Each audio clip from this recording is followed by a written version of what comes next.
Endigina garaj oldik, normalniy uy, normalniy mashinalar edi. Endigina yaxshi hayot kechiraman deganda atrofingda ko'tpachalar paydo bo'ladi. Pul bering, aptechka bering, mashinangizni podarka qiling.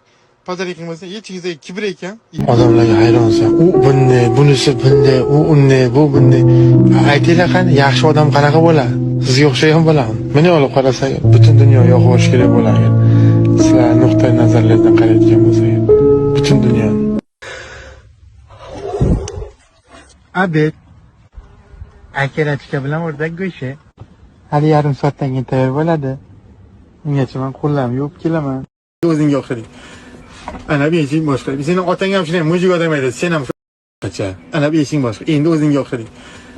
Ana bu eshik boshqa. Sening otang ham shunday mujik odam edi. Sen ham shu otangga qarab ketsan, mujiksan do'stim. Lekin agar ishlarimiz orqaga ketsa, xotiningga hamma kirdikorlaringga aytib beraman.